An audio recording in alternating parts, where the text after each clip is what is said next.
Nous avons déjà un petit peu évoqué les changements de taille, que ce soit des réductions ou des agrandissements, et on va en reparler un petit peu en essayant de rentrer un petit peu plus dans le détail. Donc pour changer la taille d'une image, en termes de pixels bien sûr, on va dans Image, taille de l'image, trois petits points. On a toujours la possibilité de choisir une résolution différente, là je suis à 72 pixels par pouce, et je vais vouloir faire une réduction. Ici, vous avez le rééchantillonnage. On peut le décocher, mais c'est pas du tout conseillé, puisqu'en fait, à chaque fois que vous allez réduire ou augmenter la taille d'une image, vous avez la possibilité de créer de nouveaux pixels qui vont venir restituer les détails d'origine, que ce soit dans la réduction ou dans l'agrandissement. Si vous ne mettez pas de rééchantillonnage, ça va être compliqué d'avoir quelque chose de propre comme résultat. Donc essayez de toujours le cocher. On peut le laisser en automatique. Maintenant, Photoshop se débrouille assez bien. Donc, à part dans certains cas, on n'a pas besoin en fait de régler ça. On peut tout simplement mettre la largeur. Là, 5840 pixels de large, on peut passer à 480 par exemple pour faire une toute petite image. Et on va laisser le rééchantillonnage automatique. Quand on met automatique, en fait, Photoshop choisit une des méthodes qui sont listées ici selon l'analyse de l'image. Donc, OK. Là, on a bien une image qui a été fortement réduite en termes de taille. Là, elle est à 100%. C'est-à-dire qu'au-delà de ce niveau de zoom, elle commencera à se dégrader. Voilà. Mais ça, 480, ça peut suffire pour l'envoyer à un ami sur un smartphone ou ce genre de choses. Et l'avantage, c'est que ça va être envoyé très très vite puisque le fichier va être très léger. Voilà, donc là on voit que l'interpolation a quand même plutôt bien marché. C'est relativement propre quand même, étant donné les dimensions assez faibles. Je vais annuler ça, CTRL commande plus Z. Okay. Et là on va revenir sur la qualité de départ qui était bien meilleure évidemment. On peut aussi essayer d'agrandir l'image. Image, taille de l'image. Elle est déjà très grande, 5840 pixels, c'est pas mal, ça fait une belle image. 65 émo, donc c'est beaucoup. Mais on peut essayer de l'agrandir. Je vais quand même vous parler un petit peu des méthodes de rééchantillonnage, vous en faites ce que vous voulez. On a conservé les détails, réservés aux agrandissements, et bicubique plus lisse. C'est pour les agrandissements aussi, et ça, du coup, c'est pour les agrandissements très forts. Celui-ci, c'est pour un agrandissement qui va être modéré, donc en fait, tous les petits détails vont être restitués. Celui-ci, ça va faire plus de lissage sur les contours, parce qu'à partir du moment où vous allez vraiment agrandir l'image, vous allez créer des défauts qui vont devenir de plus en plus visibles. Et donc cette méthode-là va chercher à lisser davantage pour essayer de restituer des contours peut-être moins précis, mais plus propres. On a bicubique plus net qui permet la réduction et qui permet d'éviter l'aliasing. L'aliasing, vous savez, c'est le fait d'avoir une pixelisation sur les contours. Celle-là, donc, est plutôt pas mal pour tout ce qui est réduction, quand vous allez avoir une image, comme je viens de le faire, qui va compter beaucoup moins de pixels. Eh bien, le fait de choisir cette méthode-là va vous permettre tout simplement d'avoir une sorte de lissage également qui s'effectue sur les gros paquets de pixels sur les contours. Ensuite, vous avez bicubique. Là, on parle de dégradé lisse. Il faut faire attention quand vous avez un dégradé, alors que ce soit un dégradé que vous avez peint dans Photoshop ou un dégradé naturel dû à des conditions de photographie. Je pense par exemple à un ciel de soleil couchant, donc vous allez avoir un dégradé naturel qui va se créer. En tout cas, voilà, quand vous avez une modification de la taille d'une image qui contient des dégradés assez importants, vous pouvez avoir des bandes qui se créent au niveau du dégradé. Vous avez peut-être déjà constaté ça sur des photos que vous avez vues sur internet ou que vous avez prises. En tout cas, il peut y avoir un effet de bande qui vient s'appliquer, c'est embêtant. Et du coup, cette méthode-là va privilégier des dégradés le plus lisse possible et essayer d'atténuer cet effet de bande. Au plus proche, contour net, là, je pense que ça parle assez bien. Et bilinéaire me parle pas du tout. Là, j'avoue que j'ai pas du tout la notion de ce que c'est. Il faudrait que je me renseigne sur ces derniers points. Vous voyez, comme quoi, je ne sais pas absolument tout. En tout cas, voilà. Les principaux, c'est ces deux-là, pour les agrandissements et les agrandissements forts. Celui-ci pour les réductions, et celui-ci pour les dégradés. Les deux derniers m'intéressent un peu moins et sont moins souvent utilisés en ce qui me concerne. De toute façon, Photoshop fait un travail assez remarquable en termes de sélection automatique. Donc, a priori, il n'y a pas de souci pour ça. Regardez, vous avez la possibilité de voir un aperçu. On va booster ça, on va passer à 12 000 par exemple. Et là, vous pouvez voir directement ce que ça va donner sur une zone de détail. Conserver les détails, bicubique plus lisse. Et là, on peut voir tout de suite le résultat. Vous voyez, c'est des petites différences subtiles. On peut peut-être le voir un peu mieux sur certains contours. Vous n'allez pas voir vraiment de grosses différences. Conserver les détails, agrandissement, j'ai l'impression que c'est celui quand même qui génère le résultat le plus naturel et le plus précis. Automatique. Voilà. Bon, à vous de voir. Vous pouvez de toute façon prévisualiser les résultats grâce à cette fenêtre d'aperçu ici. Et puis ensuite, on appuie sur OK pour lancer la modification. Là, ça risque d'être un petit peu long parce que j'ai vraiment poussé les dimensions. Voilà, j'ai une image quand même très grande. Mais on voit qu'on a quand même conservé un beau niveau de détail.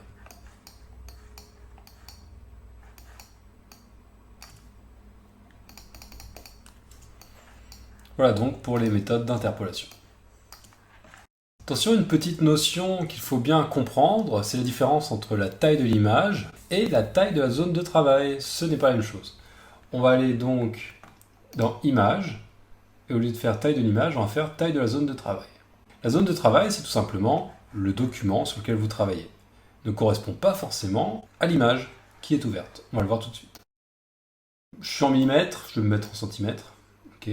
Là, j'ai une largeur de 206 cm, une hauteur de 137 cm, et j'ai la possibilité en fait de modifier ça. Je pourrais réduire la hauteur, mettre 120 par exemple.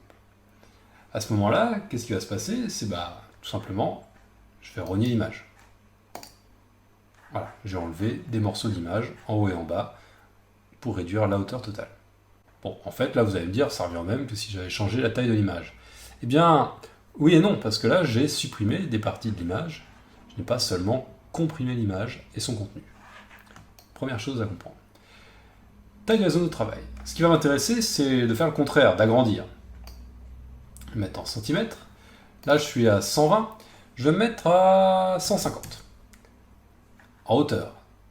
Ça veut dire qu'il va me rajouter 15 en haut, 15 en bas. Ça fait bien 30 de plus par rapport à 120. Voilà. Il m'a rajouté des bandes noires. En tout cas, ce qu'il faut comprendre, c'est que là, mon document, maintenant, il ne fait plus la même taille que mon image. J'ai une zone de travail qui n'a plus le même format que la photo de départ. Image, taille de la zone de travail. On a aussi la possibilité de choisir dans quel sens on va étendre. Regardez. Si je fais ça, c'est la bande du bas qui va être prolongée. Si je fais ça, c'est la bande du haut qui va être prolongée. Je vais mettre une hauteur, centimètres toujours, c'est plus pratique, de 200. Là, il va me rajouter 50 cm en haut. Donc, vous voyez, ça peut paraître anecdotique, mais c'est très pratique dans plein de cas différents, quand on a besoin de prolonger, et ainsi de suite. On verra par la suite qu'il est tout à fait possible de calculer un prolongement pour le ciel et pour la roche ici. Et du coup, ça pourrait être la première étape, c'est-à-dire étendre l'image sur sa hauteur, et ensuite venir reconstruire un faux ciel et une fausse montagne pour avoir un format différent sur cette image. C'est une des nombreuses applications possibles. Donc on a donc la possibilité de modifier la couleur qui est utilisée. Là, on utilise la couleur d'arrière-plan, ce qui correspond à cette couleur ici. Mais on peut aussi mettre du blanc, du noir, du gris, ou toute autre couleur de notre choix. Vous avez la possibilité, au lieu de rajouter des centimètres, de rajouter des pourcents. Je peux dire, par exemple, en hauteur, je veux avoir une hauteur de 150% par rapport à la hauteur totale actuelle. Et cette fois, je veux que ce soit ajouté en haut. Ou en bas, tiens. Allez hop.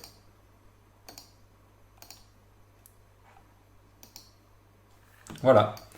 Donc voilà comment on peut s'organiser. Je vais annuler tout ça. Et je vais vous montrer dans la vidéo suivante peut-être une façon encore plus simple de procéder. Vous connaissez peut-être déjà le principe de recadrage, certains disent rognage, mais on parle plutôt de recadrage dans Photoshop. C'est tout simplement cet outil, ici, en dessous du lasso, de la flèche de déplacement, etc. Outil recadrage, qui permet, eh bien, comme si on découpait notre image pour modifier son ratio. Je vais vous en parler le plus rapidement possible, et essayer de vous présenter les principales techniques de recadrage. Vous avez bien sûr la possibilité, comme ça, de modifier le ratio, donc là je pourrais facilement refaire ce que je faisais tout à l'heure, et ensuite on peut faire glisser comme ça pour venir caler un peu mieux ici l'image. Vous voyez que vous avez des repères, l'image est divisée en 3 sur le sens de la hauteur et de la largeur, ça vous permet tout simplement d'ajuster la composition si vous connaissez un petit peu les règles de composition élémentaires, comme par exemple essayer de mettre la ligne d'horizon sur le tiers bas de l'image dans ce cas. Ok. On a la possibilité ou non de supprimer les pixels rognés. Si je coche ça, à partir du moment où je vais appuyer sur Entrée, tout ce qui a été recadré sera définitivement supprimé. Alors, en tout cas, maintenant on peut conserver en mémoire les zones qu'on enlève, donc c'est autant le faire. Donc on ne va pas supprimer les pixels. On appuie sur Entrée au clavier, ou alors on clique ici, sur Valider. Là j'ai un recadrage, bon, tout ce qu'il y a de plus simple, élémentaire, pas de problème. Je peux très bien, en recliquant, venir, hop, modifier et récupérer des zones qui avaient été, entre guillemets, supprimées. Vous avez la possibilité, ici, d'imposer un rapport largeur-hauteur, un ratio si vous préférez. Vous avez la possibilité de mettre un ratio carré, donc 1 pour 1, et à ce moment-là, vous allez avoir quelque chose de recadré de façon carrée. La possibilité de mettre du 16 neuvième, pour ne citer que les plus connus, et à ce moment-là, vous voyez que vous pouvez déplacer les poignets, toujours, mais vous avez toujours ce ratio parfaitement 16 neuvième. Ça peut être pratique dans certains cas. Vous avez toutes sortes de paramètres prédéfinis, comme 1280 sur 800, 1024 sur 768, donc qui correspondent bien sûr à des choses que vous connaissez. J'ai également enregistré un paramètre personnalisé, FB bannière, pour bannière Facebook, parce que j'ai pas mal de clients, quand je leur fais des pochettes d'albums, ou des posters, qui me demandent de créer une petite bannière Facebook dans la foulée. Donc j'ai enregistré le paramètre, comme ça je sais quel est le ratio. Voilà donc le genre de choses qu'on peut faire. Et puis après vous avez la possibilité peut-être de faire du 4/5e, et ainsi de suite, et ainsi de suite. Vous pouvez créer des ratios personnalisés tout simplement en venant modifier. On pourrait faire du 4/3 par exemple. On connaît bien pour ceux qui ont connu les bonnes vieilles télé. On peut tout effacer pour revenir à un format libre et non contraint.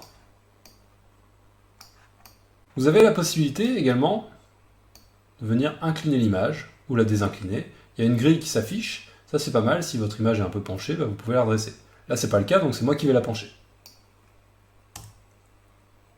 Entrez au clavier, et voilà ce que ça donne. Ça peut être intéressant aussi pour créer une composition un peu plus dynamique, notamment dans le cadre d'un matte painting ou d'un digital painting, un paint-over. On va passer maintenant à une autre image.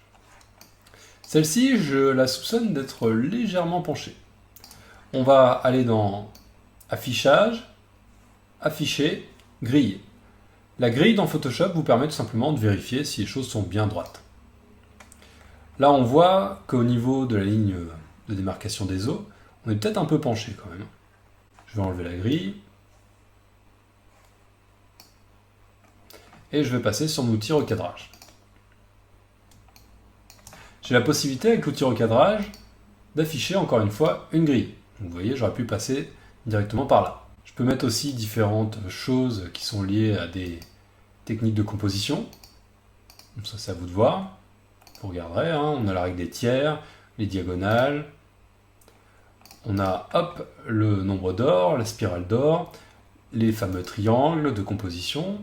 Bon, tout ça, c'est des petites choses un peu qu'on utilise en art, en construction, notamment pour les compositions de tableaux, ce genre de choses, et qui peuvent être assez utiles en photo également. Bon, moi je vais mettre la grille parce que ça me permet juste de voir si les choses sont bien droites. Je vais maintenant désincliner. Vous voyez, j'ai encore un nouvel outil. C'est un sous-outil de l'outil recadrage qui permet de désincliner. La grille, je vais peut-être l'enlever. Ne jamais afficher l'incrustation, toujours afficher l'incrustation. Automatiquement, ça va l'afficher que de temps en temps. Avec l'outil désincliné, c'est très simple à utiliser. Vous allez suivre une ligne oblique qui devrait, d'après vous, être droite. Vous voyez que j'ai un léger angle sur cette ligne. On peut réessayer. C'est pas hyper probant. Il faudra que je réessaye plusieurs fois.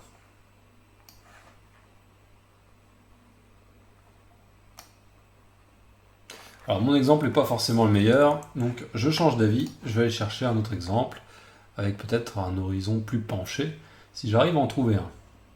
Lui, il a peut-être un horizon légèrement penché. On va prendre désincliné. Voilà, vous voyez, c'est très très léger, mais ça m'a désincliné l'image. Je peux appuyer sur la touche entrée au clavier. Quand vous désinclinez, je vais le refaire, vous pouvez également venir désincliner de façon manuelle en vous alignant sur la grille. Et après, entrer au clavier.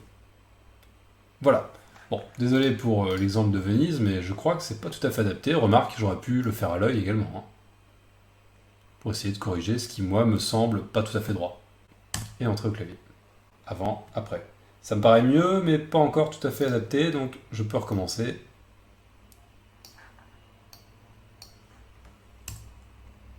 Voilà, là ça me paraît mieux, c'est peut-être moi qui me trompe, mais en tout cas j'ai l'impression que c'est un peu plus drôle. Le genre de choses que vous pouvez faire, on peut utiliser l'outil désincliné, ou alors on peut le faire à l'œil grâce aux différentes grilles qui viennent s'afficher. Dernière option, regardez bien, si je coche contenu pris en compte, que je viens étendre l'image. Photoshop va essayer de calculer la zone en la remplissant. Et là, c'est le drame. Vous voyez que ça fonctionne pas à tous les coups, hein. C'est le moins qu'on puisse dire. Alors je vais reprendre cet exemple, sera sans doute beaucoup plus permissif.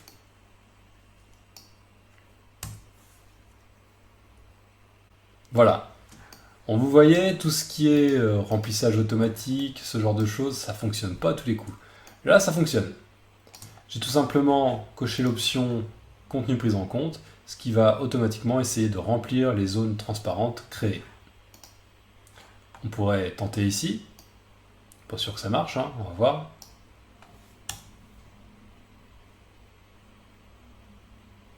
Bon, et ben ça fait un peu artiste incompris, notamment cette zone ici.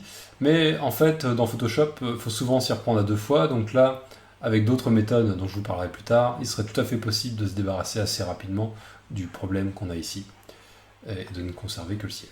Mais c'est quand même pas très convaincant. Donc on va laisser tomber ça. Et ça vous apprendra une première chose, c'est que tout ce qui est remplissage automatique et calcul automatisé dans Photoshop est assez fortement lié à une part de hasard et d'incompréhension pour l'être humain lambda. Hop, moi je vous conseillerais de procéder d'une manière un petit peu plus manuelle. On va fermer tout ça. Je vérifie que j'ai parlé de tout en termes de recadrage. Ouais, je pense qu'on est pas mal. Ah oui, vous avez la possibilité, quand vous avez réglé votre ratio par exemple, tout simplement d'enregistrer ratio 4 tiers par exemple. En fait, ça vous permet d'enregistrer comme ça les réglages que vous avez appliqués sous forme d'outils prédéfinis. Vous le retrouvez ici, comme ça vous pouvez passer de l'un à l'autre sans problème, directement via cette petite icône. Ça on le retrouve avec pratiquement tous les outils de Photoshop et je crois que j'ai prévu dans mon plan d'en reparler un peu plus tard, donc je ne m'attarde pas là-dessus.